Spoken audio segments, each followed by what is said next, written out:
Alright, so, um, today I'm going to give you a little bit of background information on my life and some of the obstacles that I had to overcome. And I keep saying that a lot of stuff that I had to overcome was not only the stuff that I had to deal with the issues on myself, but the generational curses that were placed upon me. Excuse me. Oh, okay. So, I'm going to start with this. I lived in an environment, and I did not know, that was highly oppressive. And it's so crazy because my favorite scripture used to be, the Lord will be a refuge to the oppressed, a refuge in times of trouble. And that's Psalms 9:9. And,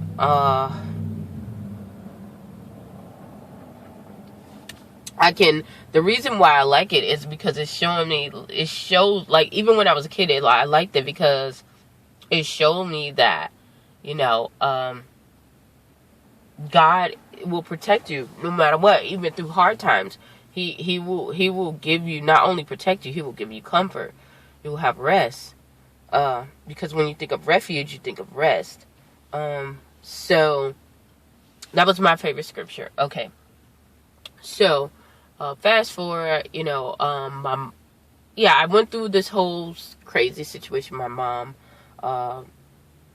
being labeled as schizophrenic, manic depressive, my father being in and out of my life, a lot of deportation, not only that, but dealing with drugs and alcohol, and both of them highly sexual activities.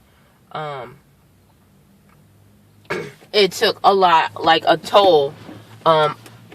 It took a toll on my life to the point where both of them were not in my life, so as much as the average parent. Well, I don't want to say the average parent. What? Well, my parents weren't really in, weren't there every day or anything like that. In fact, my mom was in prison for almost half of my life, while she was dealing with her mental illness and everything else. My father was in and out of my life, but very, I want to say, not supportive. Most of my backgrounding came from my grandparents, and thank God for grandparents. And they had some other generational curses. Now, as I got older, I didn't think that it would bother me to the point where, I would have to, I didn't think it was going to affect my personal life because I had already overcame a lot of obstacles, which I didn't know were obstacles at the time. I just knew that I was succeeding by man's design. I had, for one, everybody was surprised. I graduated high schools with honors. I had a real difficult childhood. I did get raped when I was 18, in front of my grandparents' house. Well, in the back of my grandparents' house on the 4th of July. I had a lot of obstacles, but either way, it still was like I will always be able to grasp back. I will always be able to go and fulfill what I needed to do. I became a flight attendant. I became one of the youngest managers at an airline. What else? I traveled a lot. I met a lot of people, a lot of international people, a lot of princes, and just a lot of things that the average person or the typical person would not do. I did have a lot of hardships. I became homeless just because I lost my job. It wasn't, drugs, addictions, or anything like that. I lost my job. Became homeless, lived out of my car, but I overcame that. Not only that, when I got up, it was like, I did even better. I ended up winning pageants and traveling even more and speaking and encouraging people. But it wasn't until the last time when I got into this relationship with this guy. In my relationships, I will tell you this, now as a fully functioning and aware adult, and I'm still becoming aware every day of what is going on with me and how the dynamics work and how, how to succeed in this world. I have learned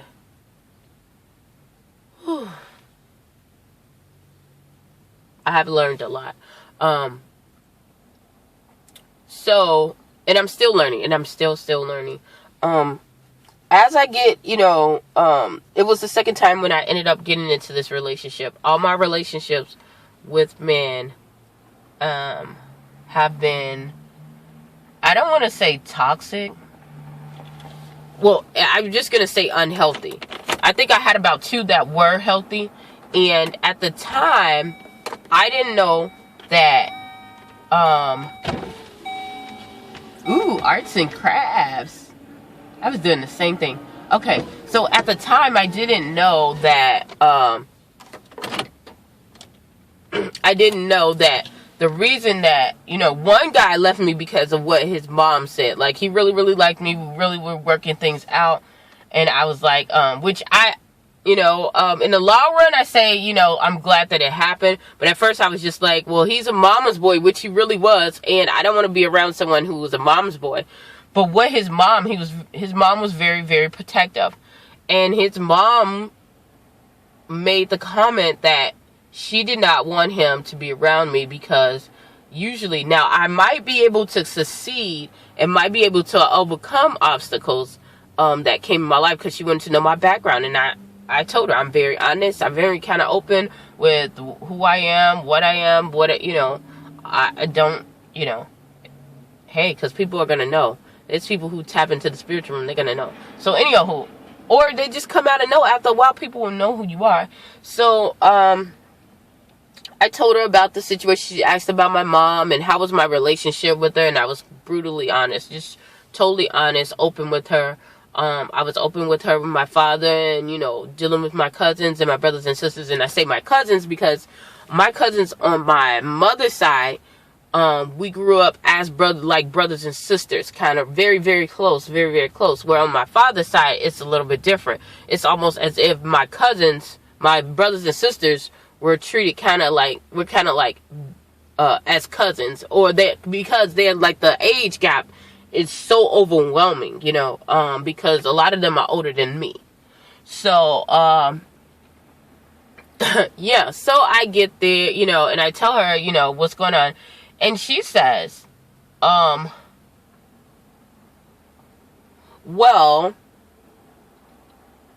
I don't think you're going to be a good fit for this family, blah, blah, this. And I'm like, what? Are you freaking serious? So I'm sitting here and I'm like, okay, well, what does he say? And at first he was like, I really like you. I just really do. And then like 10 days later, he was just like, yeah, because of my mom. So I sat there and I was just like, okay, well, maybe I don't need to be with him because he's a mama's boy. But the truth is, now that I look at it, even though I think, I thought that was wrong, but she could see some of the instances that she knew the patterns of what typically happens with people who are grown up in these environments and they don't take care of the issues that happen or that come on hand, or that arise. That's a better word. So I was just like, dang, that's kind of, messed up. Like, I don't want to deal with anyone who thinks that anyway. And honestly, you don't want to deal with anyone who doesn't think that you have potential to learn. But also, you have to realize, this is just like dealing with any kind of issue, like a drug addict or anything like that. People look at that based off of patterns. So don't think that, you shouldn't be judged. Everybody should get an opportunity. But if you've been already trained, if you already gave an opportunity to certain people and you see the same patterns, chances are to have a good outcome is very low. That's why people don't come out and say, I'll date a drug addict. I'll date a gangbanger who kills everybody. I'll date someone who punches girls all the time or who rapes women. Why?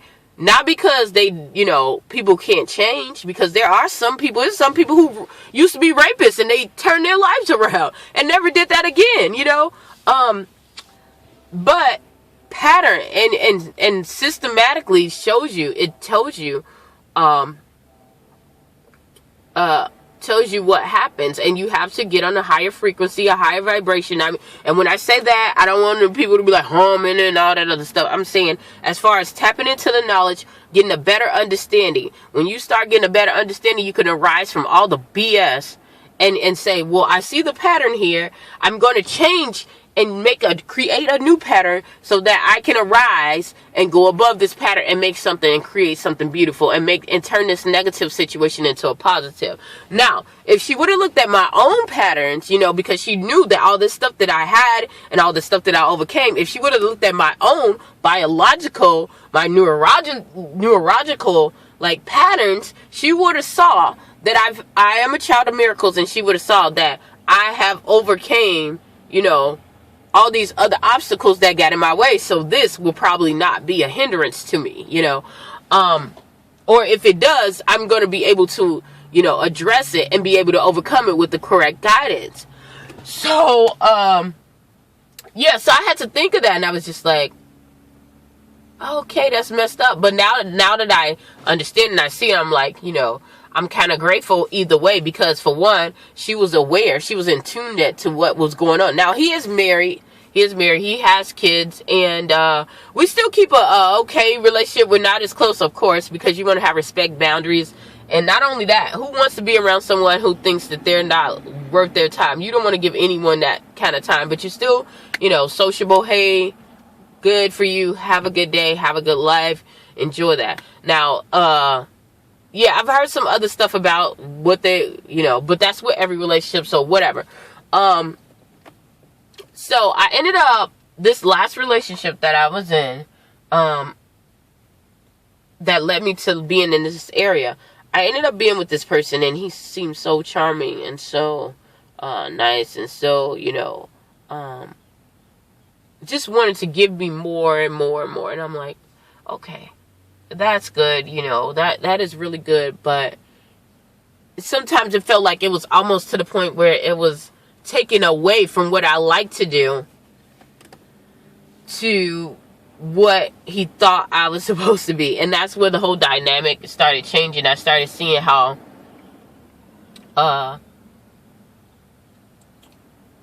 he wanted me for show and not for, real satisfaction, or not for personal growth or gratification, or because you liked me. It was because of, this considered achieved success. So, yeah, and I started, not only that, I started looking at how I also had, picked these people who had damaging egos, who had damaging, so I was like, what is this? What is going on? So it made me started looking into what is going on with me. Or I would pick, like, it was two of them, another person who was he was very, very healthy. Something, all of a sudden, he just stopped not liking me. Now he likes me again, but I don't think I'm going through that. But it was, he kept saying, oh, there's some kind of curse, like, because, like, I felt like I hated you, like, out of the blue. And I was like, I don't know, I don't know. So, yeah, it was kind of crazy. So, anywho, because I'm getting too off the topic, as I'm freaking going into, what am I saying? As I'm going to, brain fart, Jesus, keep me focused, keep my mind focused, keep my body focused. Yeah, as I'm noticing all these changes, because he wouldn't do, like, he was more open into what he wanted to do, not my plans, and this was purpose. At first I was like, well, maybe it's not. No, this was purposeful, because I literally told him my plans and what I wanted to do and how I wanted to venture and how I wanted to do this and how I wanted to be creative and how I wanted to, and he was down with it at first, and now it was just like a whole sudden change. Not only that, it was to the point where he would go after me and attack me when I wanted to do better. Or going that way, or if someone was sent my way, to encourage me or something, he would be like, trying to get me to get away from so many people, and not only that, my family, my friends, everything, you know. So yeah. So I had to tap into myself. I had to understand, like, what are the patterns. Then when I came and I left, and I found this whole, you know, this group, and I thought all this stuff was going on, you know, everything was okay, and I found out that they were very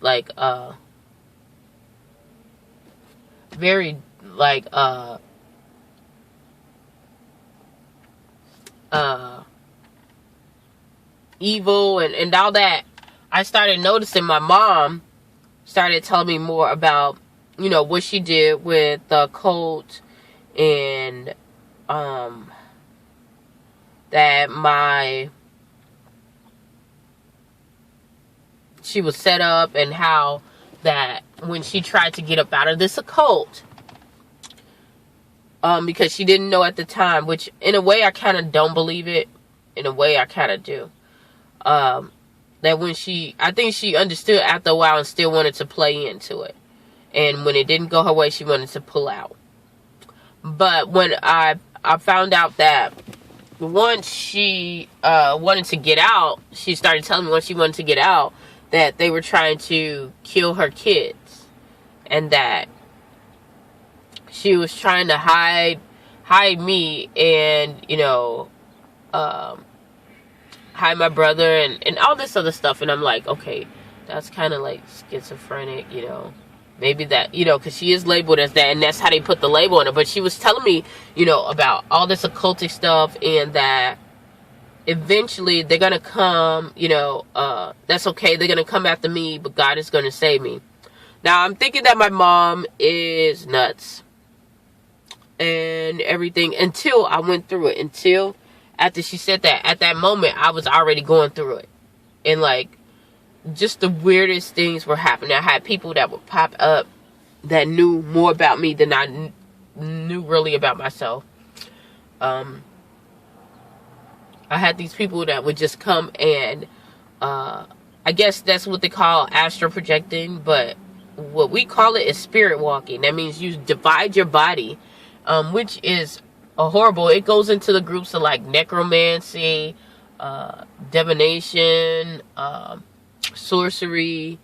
What they would do is split their bodies. They will split their spirit with their bodies so that they can roam around, thinking that they have superpowers, which what they don't know is that they're harming their body, because every time they split that, something has to fill it. It's a hole.